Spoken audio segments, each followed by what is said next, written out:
남자 북한 남자 좋아요야 구독 반갑소. 안녕하세요. 북한에서 깃털처럼 가볍게 날라온 남자 북한 남자 반갑습니다. 오늘은 제가 여러분들 저번에도 한번 북한의 정치범 수용소에 대해서 한번 올렸는데 반응이 아주 뜨겁더라고요. 제가 그래서 요즘에 그 조회수 잘 나오는 거 위주로 하거든요. 그래서 오늘은 그 실체에 대해서 그리고 또 예시를 한번 들어가면서 제 가족사를 한번 좀 풀려고 합니다. 제가 이제 할아버지 얼굴을 못 봤어요. 이유는 저희 할아버지가 이제 평양예술극단에서 이제 바이올린 연주자를 했었는데 거기서 할아버지가 입을 한번 잘못 놀렸습니다. 친구랑 술을 마시다가요 요런 얘기를 잠깐 했었죠. 남조선은 그렇지 않던데 이렇게 한마디를 했습니다. 왜냐? 할아버지가 전쟁 때 피난을 잠깐 서울에 내려왔다가 한 3개월 살다가 올라갔던 경험이 있어서 북한의 그 조선중앙TV라든지 그리고 이제 뭐 계급교양실, 생활청화 이런 데서 이제 북한이 이제 남한에 대해서 엄청나게 비방 중상을 하니까 할아버지가 그때 잠깐 그런 얘기를 한 거죠. 내가 가봤는데 그 정도는 심하지 않더라. 이렇게 한마디 했습니다. 친구한테. 그래서 할아버지는 바로 혁명하라고 해서 저희 아버지가 평양에서 태어났거든요. 근데 한 살도 안 된 나이에 할아버지와 같이 함경북도 회령의 공심이라는 곳으로 추방을 내려옵니다. 할아버지가 거기에 내려오죠. 말 한마디 잘못해서. 그래서 이게 정치범 수용소에 가기진 않아요. 이제 평양에서 바로 이제 추방으로 지방으로 내려왔죠. 그래서 거기 내려왔는데 할아버지의 삶이 어떻겠습니까? 그런데 내려오니까 아주 타락해 있었죠. 그래서 맨날 술만 먹고 일 안 하고 이러면서 살았어요. 그러니까 요주의 인물이 된 거예요. 그래서 주변에 붙는 사람들은 할아버지를 친구로 삶아서 옆에 있는 사람들이 아니라 정말 할아버지를 어떻게 하려고 옆에 붙어있던 사람이었죠. 그래서 저희 아버지가 7살 되던 해 할아버지가 술을 마시면서 거기서도 정신을 못 차리셔가지고 남조선 라디오를 한번 들었답니다. 네, 술 먹고 그걸 친구랑 얘기를 했다는 거예요. 그래서 할아버지가 하룻밤새 사라졌습니다. 할아버지만 사라졌고 다음날에 할아버지 사진, 뭐 유품 모든 걸 다 고이고에서 가져갔기 때문에 저는 할아버지 얼굴 사진 단 한 번도 본 적이 없고요. 저희 아버지도 7살 때 아버지가 사라졌기 때문에 기억이 굉장히 가물가물하다고 합니다. 그래서 저희 집은 할아버지가 정치범 수용소를 갔기 때문에 북한에는 이제 출신 성분이라고 하는데 아주 새파랗습니다. 원래는 빨간 쪽이 돼야 좋은데 저희는 새파란 쪽이었거든요. 그래서 저는 이제 남한이랑 잘 맞는 것 같습니다.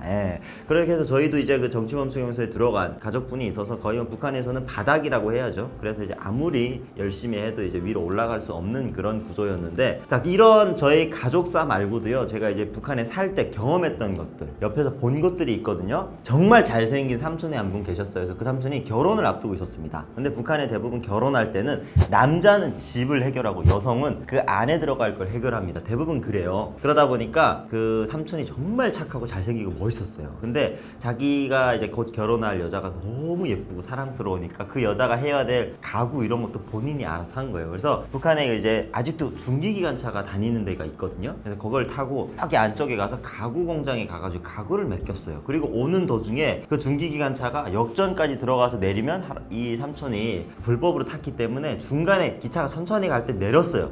내리다가 다리를 다쳤어요.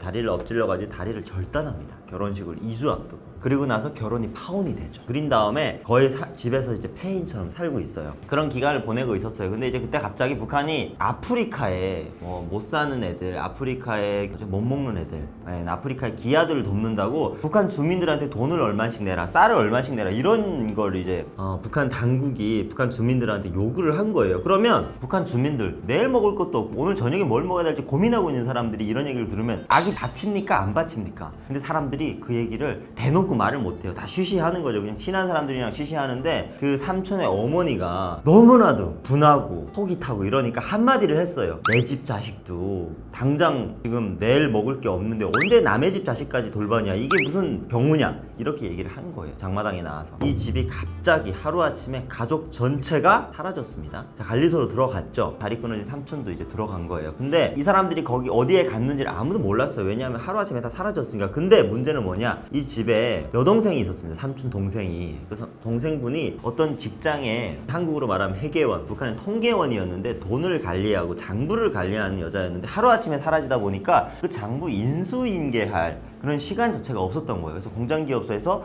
고의부에 요구했습니다. 그 여자를 갑자기 이렇게 데려가면 인수인계를 지금 안 된다. 이래서 부탁을 해서 그분이, 삼촌의 여자 동생분이 일주일 후에 나왔습니다. 나와서 그 회계 장부 이런 걸 다 교환하고 그리고 다시 들어갔거든요. 근데 나왔던 동안에 저희 그 마을에 있는 사람들 몇 명 만나서 얘기를 했대요. 자기 오빠는 다리를 절고 그리고 자기 때문에 가족이 너무나도 힘드니까 거기 이제 관리소에 들어가면 막 다 일을 해요. 관리소가 감옥이 아니라 거기 약간 동네 같은 거예요. 근데 거기에 이제 반경 뭐 몇 킬로 안에 못 들어가고 다 이제 마을 리 같은 걸 한 5개를 막아서 그냥 관리소를 만든 거거든요. 근데 그 안에 이제 차가 지나가는데 달리는 차가 있었는데 거기에 이제 본인의 몸을 던져서 자결을 했대요. 왜냐 자기가 몸도 가눌지 못하고 또 자기 때문에 어머니가 그렇게 너무나도 한이 맺혀서 얘기를 해서 가족이 이런 결말을 맞이해서 본인이 몸을 날려서 자결을 했다는 거. 그리고 이제 그 여성분은 폐계 그걸 다 인계하고 일주일 정도 있다가 다시 관리소로 들어갔습니다.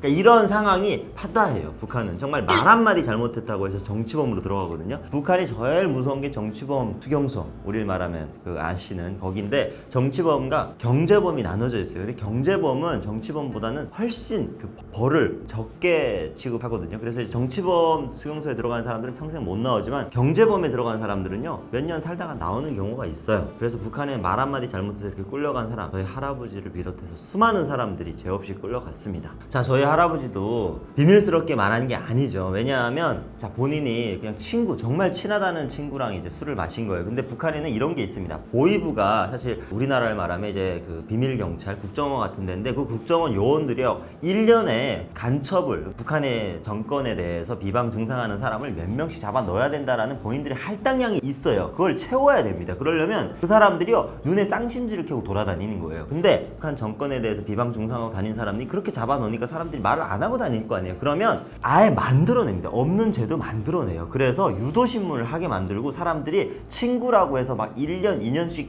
공작을 합니다. 주요 인물에, 요주의 인물에 대해서. 그럼 저희 할아버지 같은 경우는 한번 찍혔으니까 이 사람은, 이 새끼는 또 한마디를 할 거다라고 해서 친구가 지방에 내려오면 외롭고 힘들지 않겠습니까? 그러면 이제 쓱 옆에 와서 도와주는 척해요. 밥도 좀 사주고 술도 사주면서 같이 시간을 보내면서 친구인 척해요. 근데 알고 봤더니 보이브 스파인 거예요. 그러면 언젠가는 마음을 털어놓습니다. 그 한마디를 위해서 1년 6개월씩 잠복 근무를 서는 거예요. 그 스파이들은. 근데 이 사람들은 또 왜 이렇게 하냐? 자기들도 똑같은 처지와 신분입니다. 그러다 보니까 이렇게 보위원들, 보위지도원들한테 자기의 충성심을 확인을 시켜주면 이 사람들은 그나마 이 정권에서 북한 당국으로부터 위협에서 많이 벗어나고 인정을 받는 거예요. 그러면 본인만 인정받는 게 아니라 본인이 이런 일을 하면 그 공로를 자기 자식, 자기 손자까지 내려가다 보니까 이 사람들 목숨 걸고 정말 누굴 잡아내려고 합니다. 그러니까 정말 죽이고 살리고 이게 북한에는 그냥 다 이렇게 엉켜서 돌아가고 있어요. 그러니까 눈 좀 돌아가고 자기가 살 길을 찾는 놈들은 이런 짓을 하는 거예요. 그래서 저희 할아버지도 평양에서도 그 보이브 끈앞불이라고 하는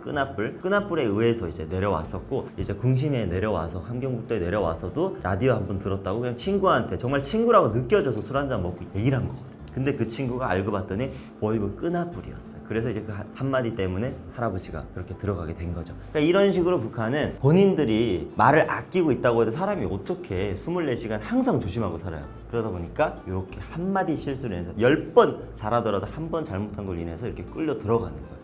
굉장히 조심스럽고 위험한 상황이었죠. 네. 그리고 정치범 수용소에서의 생활하는 실체는 잘 모릅니다. 왜냐하면 한 번 들어가면요 나온 사람이 없어요. 거기서 뭐 이제 한국에 와서 정치범 수용소에 들어갔다가 탈출해서 나온 사람이 있다고 하는데 정말 그런 사람들은 뭐 10만 명 중에 한 명인 것 같고요. 나온 사람은 저는 본 적이 없거든요. 왜냐하면 들어가면 평생 못 나오고 죽어요. 근데 거기에서 보이지돈 생활을 하던 사람이 저희 동네 보이지돈이었던 사람이 있는데 아버지랑 이제 술을 먹은 걸 제가 약간 들은 적이 있어요. 근데 이런 얘기를 하더라고요. 거기에 이제 부부간이 들어가잖아요. 그러면 부부들은 집 같은 걸 하나 주긴 한대요. 근데 부부 생활을 하면 거기서 애를 낳으면 그 애는 그냥 세상 태어나서부터 관리소 생활을 하다 보니까 부부 생활을 못하게 12시간 근무제를 하는데 남자가 아침 8시에 출근하잖아요. 그래서 저녁 8시에 들어오면 저녁 8시에 여자를 출근하게 만든대요. 그래서 항상 시간이 엇갈리게 해서 가족 생활은 하지만 절대 부부 관계를 맺지 못하게 한답니다. 항상 사람들이 그냥 평생 그 24시간 일을 하게 만들지만 또 부부 생활도 못하고 애 같은 것도 그 안에서 못 놓게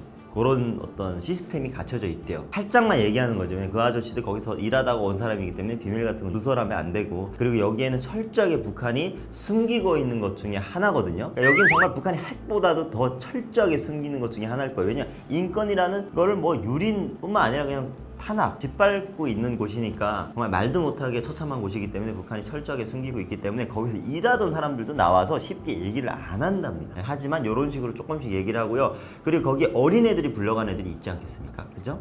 아버지, 어머니가 입을 잘못 놀려서 정말 하루아침에 죄 없이 불려간 애들은 거기 와서 무슨 공부를 하냐? 돼지를 어떻게 하면 잘 기를 것인가?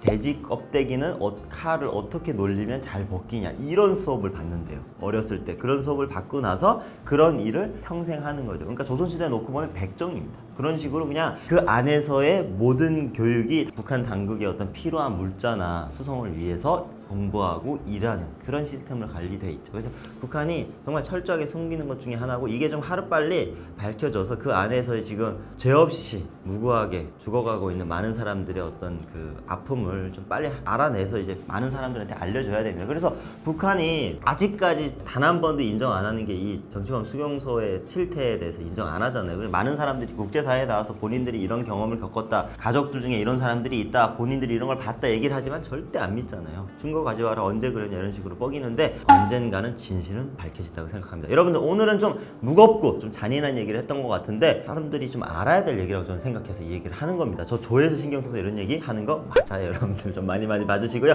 다음 시간에 더 재밌고 유익한 컨텐츠로 돌아오도록 하겠습니다. 좋아요, 구독 꼭 눌러주시고요. 다음에 봬요.